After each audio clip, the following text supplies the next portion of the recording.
संविदा एएनएम संघर्ष मोर्चा जिंदाबाद और हमारी मांगे जायज है, हमारी मांगे जायज है।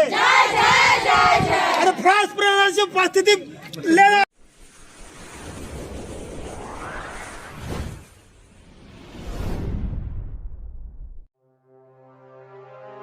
बिहार संविदा एएनएम संघर्ष मोर्चा का कार्य बहिष्कार आंदोलन आज डीएम कार्यालय के सामने किया प्रदर्शन। जब तक सरकार ऑनलाइन उपस्थिति बनाने का फरमान वापस नहीं लेती, समान काम के बदले समान वेतन नहीं देती, तब तक आंदोलन जारी रहेगा।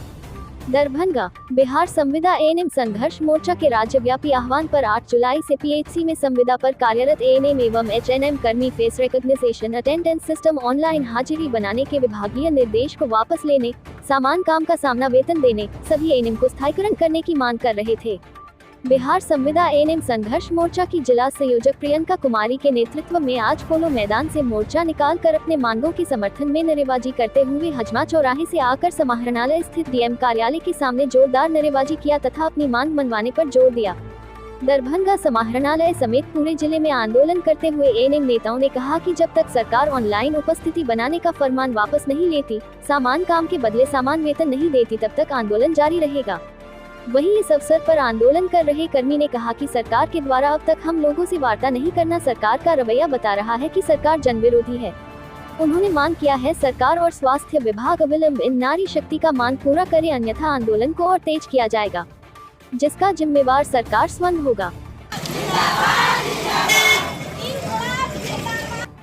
8 जुलाई से निरंतर फ्रांस के खिलाफ आंदोलन कर रहे हैं और आज हमारा आंदोलन डीएम सर के ऑफिस के सामने हमारा प्रदर्शन है। हम लोग France face attendance recognized system उसके विरोध में हम लोग प्रदर्शन 8 जुलाई से निरंतर करते आ रहे हैं और जब तक हमारी मांगे पूरी नहीं होगी तब तक हमारा आंदोलन निरंतर चलते रहेगा। क्या मांगे हैं आपकी? हमारी मांगे हैं जितना भी हम लोग एएनएम है, एनएचएम कर्मी है, सबको नियमित किया जाए, समान काम के बदले समान वेतन दिया जाए और फ्रांस जो इनकी तानाशाही वाली नीति है, दोहरी नीति है, इस नीति को वापस ले। फ्रांस अटेंडेंस नहीं चलेगा। हम लोग क्षेत्र में काम करने वाले कर्मचारी हैं, जहां फ्रांस में उपस्थिति देना हम लोगों के लिए संभव है ही नहीं। फ्रांस से क्या परेशानी होती है? फ्रांस से हम लोग क्षेत्र में काम करने वाले कर्मचारी हैं। हम लोग जब क्षेत्र जाते हैं तो कभी बाढ़ आ गई, कभी मौसम खराब है, कभी कुछ हो गया, ऐसे में कभी थोड़ा सा लेट हो जाते हैं क्योंकि यातायात का सुविधा नहीं है। हम लोग शहर से 20 से 25 किलोमीटर अंदर गांव में काम करते हैं, सुदूर देहात क्षेत्रों में जाते हैं, वहाँ हमारे पास न यातायात की सुविधा है और जहाँ हम काम करते हैं आंगनवाड़ी क्षेत्र में टीकाकरण करते हैं, वहाँ न बैठने की सुविधा, हम लोग खुले पेड़ के नीचे टीकाकरण करते हैं। क्या ऐसे बरसात में अगर वर्षा आ गई तो ऐसे में 5 बजे तक बैठना हमारा संभव है? ये फ्रांस है, एक बार 9 बजे अटेंडेंस दीजिए, फिर 2 बजे दीजिए, फिर 3 बजे मुँह दिखाई वाली सिस्टम है। इसमें आप 3 बजे अटेंडेंस दीजिए 5 बजे तक। क्या ऐसे में संभव है? अगर ठीक है हम लोग अटेंडेंस ही बनाएंगे तो काम नहीं करेंगे। मत भेजो हमको क्षेत्रों में, बैठा दो, हमको भी ऑफिस दे दो, बैठा दो, एसी कूलर दे दो, हम भी बैठेंगे, काम नहीं करेंगे।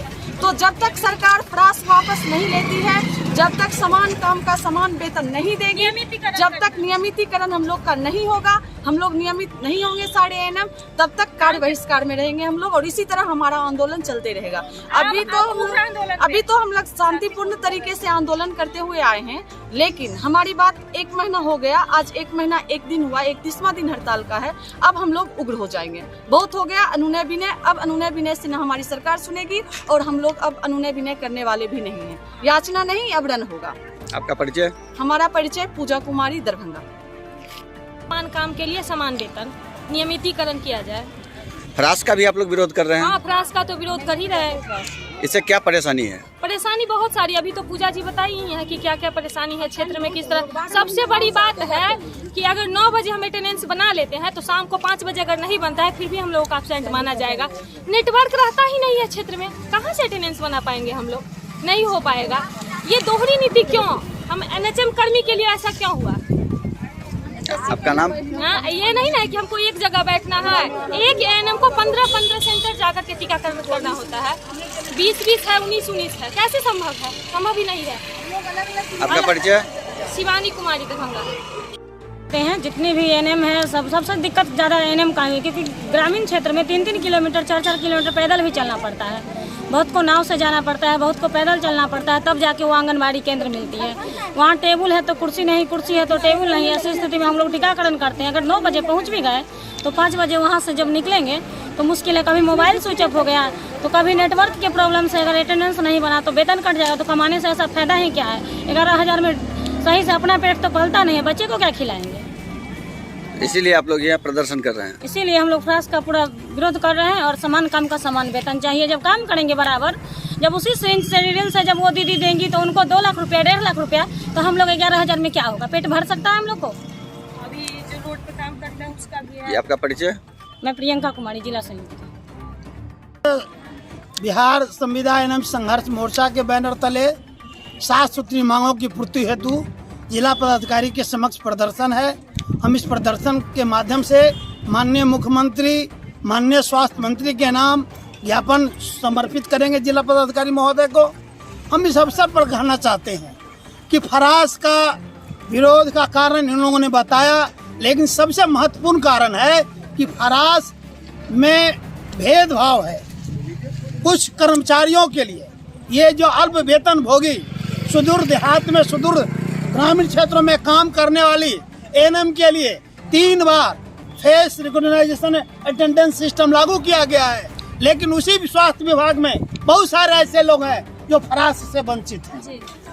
तो ये एएनएम पहले से ही अल्प वेतन के पीड़ा से पीड़ित थी और इसी बीच में फरास का आदेश लाकर, जो भेदभावपूर्ण आदेश लाकर, मैं समझता हूँ आग में सरकार ने घी डालने का काम किया है। इसीलिए हम समग्रता में आंदोलन में है। हमारी मांगे है कि माननीय सर्वोच्च न्यायालय के फैसला के आलोक में समान काम के लिए समान वेतन दिया जाए। दूसरी मांग हमारी है कि ठेका प्रथा और संविदा प्रथा को समाप्त किया जाए और सभी संविदा कर्मियों की सेवा नियमित किया जाए। तीसरी मांग हमारी है कि हम वेतन पर, हमारा बाल बच्चा परिवार आश्रित है और समय पर वेतन नहीं मिलता है। अभी भी 4 महीने का वेतन हमारा बकाया है और अप्रैल से ही वेतन का भुगतान नहीं हुआ है। हम सरकार से कहना चाहते हैं कि आप बड़े लोगों के पास 17 को माध्यम होगा जीने का। हम संविदा एएनएम के पास, इन संविदा कर्मियों के पास एक ही वेतन महीने में जो एक बार चांद, दूसरा जो चांद उगता है वही एक सहारा है और वो भी समय पर वेतन का भुगतान नहीं होता है। समय पर वेतन का भुगतान होना चाहिए। इसीलिए आंदोलन अभी मैं समझता हूँ 8 जुलाई से जारी है।